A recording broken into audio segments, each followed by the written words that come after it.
বৃদ্ধির জন্য কিছু আমল আছে, তার মধ্যে শ্রেষ্ঠ আমল হচ্ছে নামাজ। এর সাথে চাশতের নামাজ পড়া। চাশত মানে সলাতুদ দুহা। এর আগে ইশরাকের নামাজ আছে। রিজিক বৃদ্ধির জন্য আত্মীয়তার সম্পর্ক বজায় রাখতে হয়। আত্মীয়তার সম্পর্ক বজায় রাখলে রিজিক প্রশস্ত হবে। বেশি বেশি যে আল্লাহর জিকির করে এবং কোরআন তেলাওয়াত করে তার রিজিক বাড়ে আলহামদুলিল্লাহ। এবং যে আল্লাহর রাস্তায় খরচ করে তার রিজিক বাড়ে। এই রিজিক বাড়ার কিছু পলিসি আছে। সবচেয়ে শ্রেষ্ঠটা হচ্ছে নামাজ, আল্লাহর জিকির তেলাওয়াত। এরপর আমলের মধ্যে আত্মীয়তার সম্পর্ক বজায় রাখা। নবীজি বলছেন, কেউ যদি চায় যে তার রিজিকটা লম্বা হোক, হায়াতটা লম্বা হোক, সে যেন আত্মীয়তার সম্পর্ক বজায় রাখে। আত্মীয়তার সম্পর্ক এখন আস্তে আস্তে নষ্ট হয়ে যাচ্ছে না? খেয়াল করে দেখেন, আত্মীয়তার সম্পর্ক আপনি বজায় রাখবেন।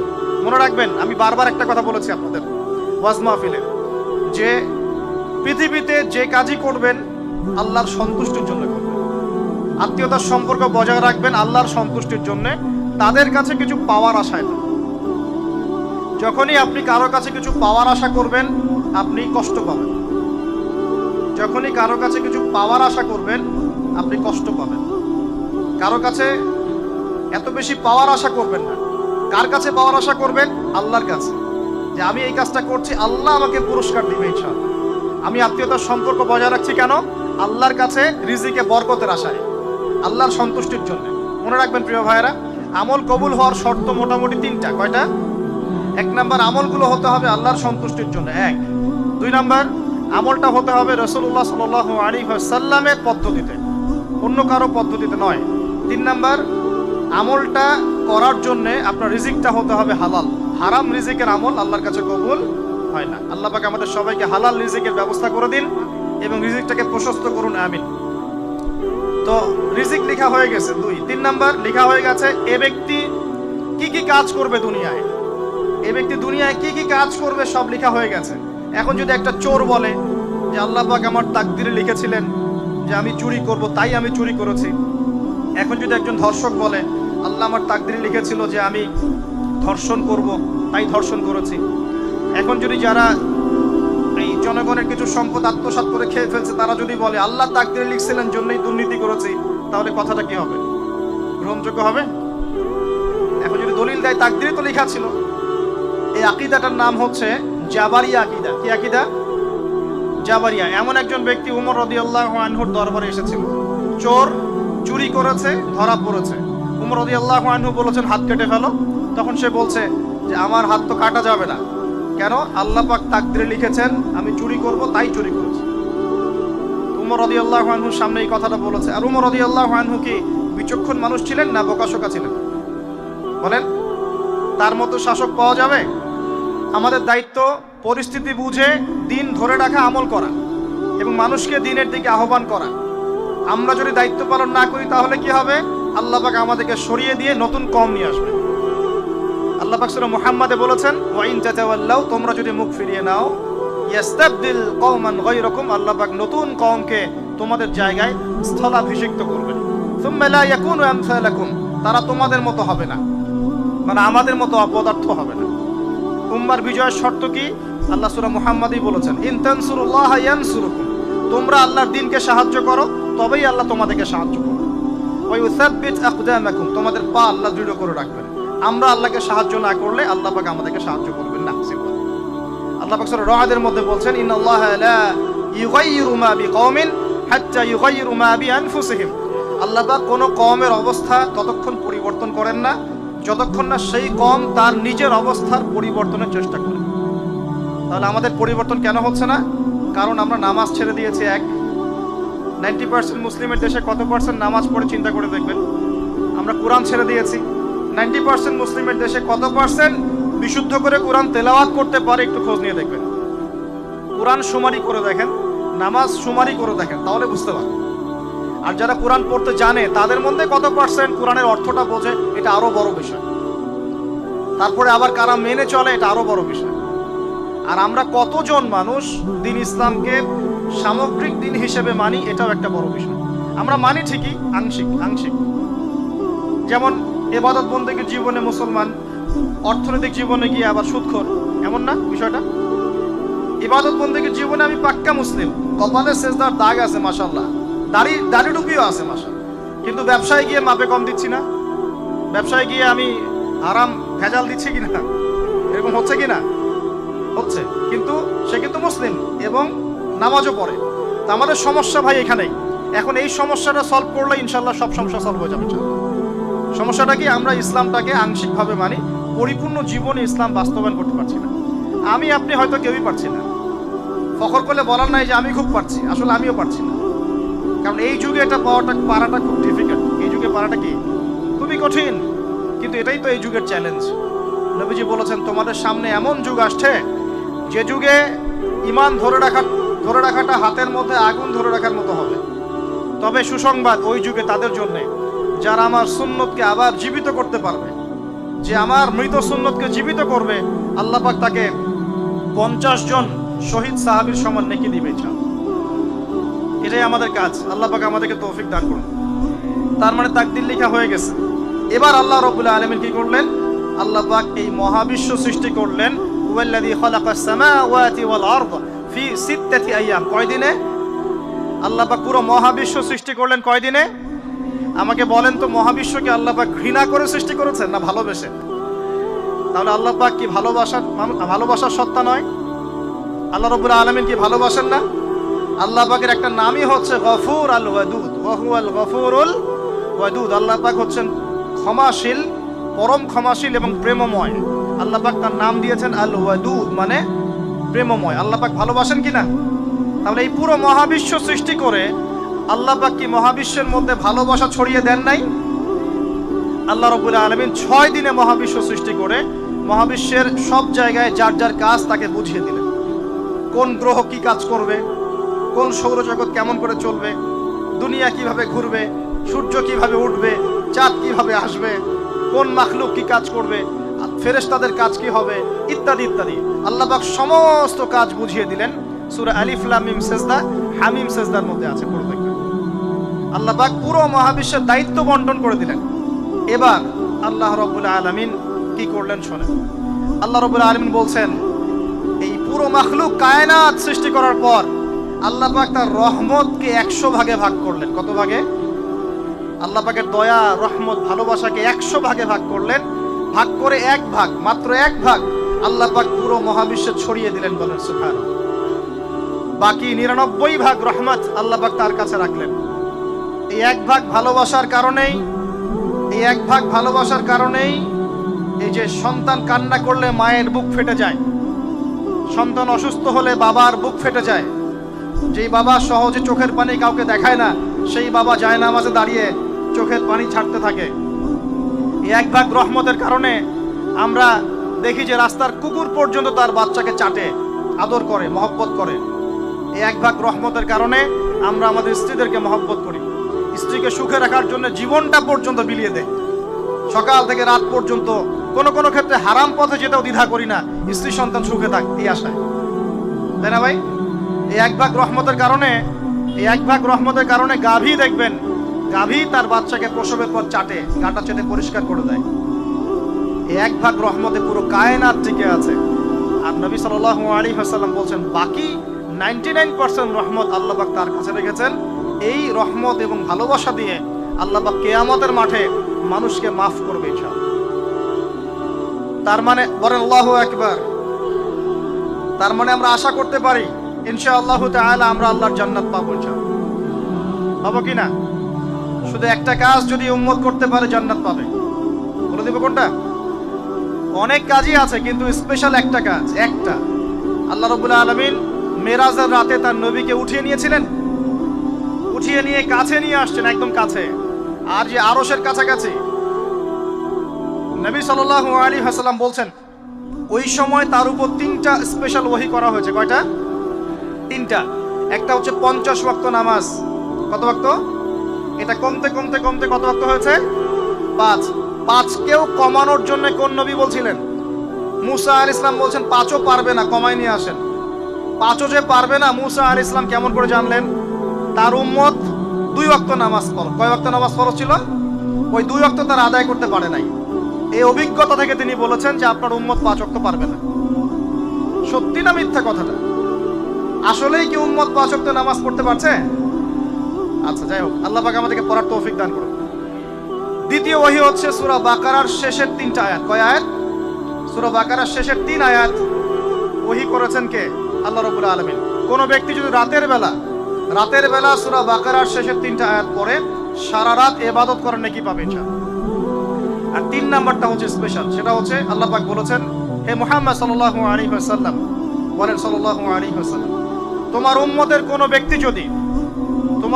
কোনো ব্যক্তি যদি আসমান জমিনের সমান গুনাহ নিয়ে আমার সামনে দাঁড়ায়, আসমান জমিন সমান গুনাহ নিয়ে আমার সামনে দাঁড়ায়, কিন্তু আমার সাথে শিরকের পাপ নাই, আমার সাথে কোনো শিরকের পাপ করে নাই, ইনশাআল্লাহ আমি আল্লাহ তার সামনে আসমান জমিন সমান ক্ষমা নিয়ে হাজির হব ইনশাআল্লাহ।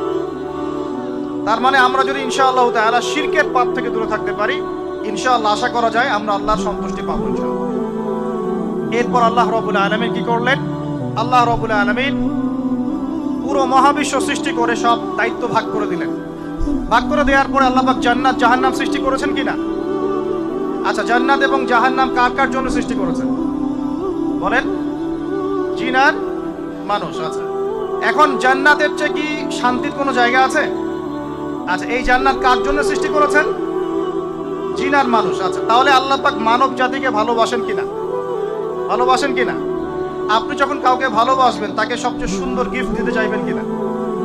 তার জন্য সবচেয়ে ভালোটা কিনতে চাইবেন কিনা? আল্লাহ পাক জান্নাত তৈরি করেছেন কাদের জন্য?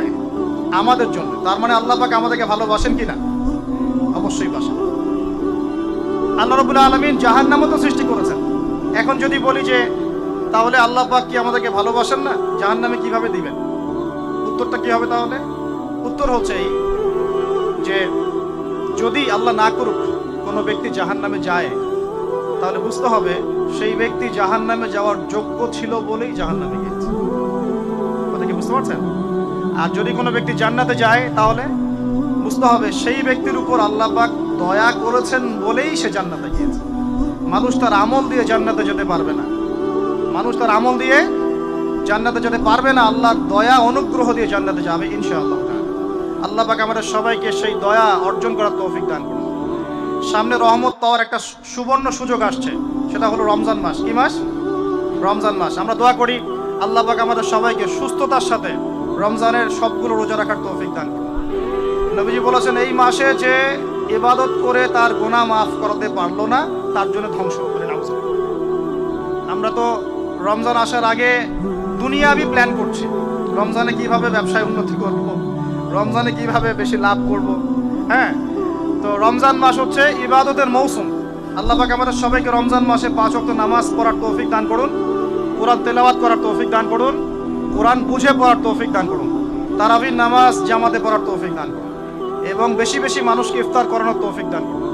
যাদের যাকাত ফরজ হয়েছে, যাকাত দিচ্ছেন না, আল্লাহর ওয়াস্তে রমজান মাসে যাকাত দিয়ে দিবেন ইনশাআল্লাহ। আর আমি কিন্তু আগেই বলেছি, রমজান মাসে ভাই দ্রব্য মূল্যের দাম কিন্তু খুব চড়া ওঠানামা করবে। অতএব যাদের সামর্থ্য কম তাদের ঘরে ইফতার পৌঁছে দেওয়ার দায়িত্ব কার? আমাদের। যাদের সামর্থ্য আছে তারা, যারা সামর্থ্যবান নয় তাদের ঘরে ঘরে মাসের বাজার পৌঁছে দিবেন ইনশাআল্লাহ। আল্লাহ পাক তৌফিক এনায়েত করুন বলি আমি। এবার দেখেন, আল্লাহ পাক সৃষ্টি করলেন আদম আলাইহিস সালামকে। কাকে? এর আগে আল্লাহ পাক জিন জাতি সৃষ্টি করেছেন, আমি ওইদিকে যাচ্ছি না, আমি মানুষের কথা বলছি। আদম আলাইহিস সালামকে আল্লাহ পাক কেমন করে সৃষ্টি করেছেন? আল্লাহ পাক সূরা সাদের মধ্যে বলেছেন যে খলাকতু বিয়াদাই, খলাকতু বিয়াদাই, আমি আদমকে আমার হাত দিয়ে সৃষ্টি করেছি। কি দিয়ে? হাত দিয়ে। এটা কি ভালোবাসার বহিঃপ্রকাশ নয়? আল্লাহ পাক কি আমাদেরকে ভালোবাসেন না? ভালোবাসেন। আচ্ছা, এই দুনিয়াতে যত কিছু আছে, এই দুনিয়ার আকাশ বাতাস নদী নালা পানি অক্সিজেন সবকিছু কার জন্য সৃষ্টি করা হয়েছে? গরু ছাগলদের জন্য, মানুষের জন্য। মূল দায়িত্ব কার? মূল অধিকার কার? মানুষের নয় কি? তাহলে এই পুরো বিষয়গুলো কি আল্লাহ পাকের ভালোবাসার বহিঃপ্রকাশ নয়? হ্যাঁ।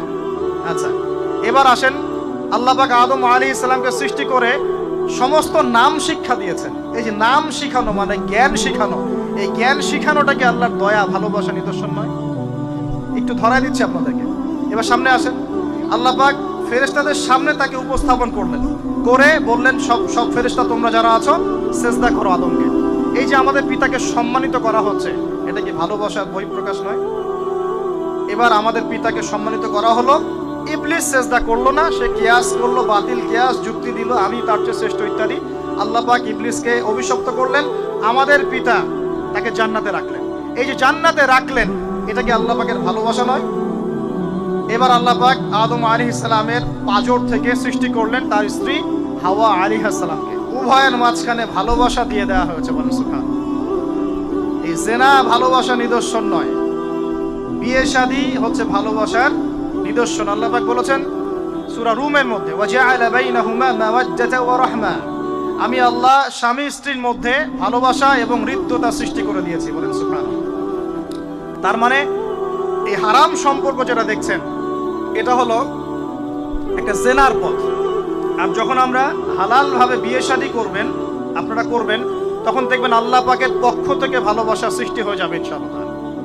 অতএব ওয়াদা করতে পারি তো আল্লাহর কাছে, নিজের চরিত্রকে পবিত্র রাখবো ইনশাআল্লাহ, হারাম কোনো সম্পর্কে যাব না ইনশাআল্লাহ। হালাল উপার্জনের সোর্স হয়ে গেলেই দিনদার মেয়ে দেখে বিয়ে করে ফেলবেন ইনশাআল্লাহ।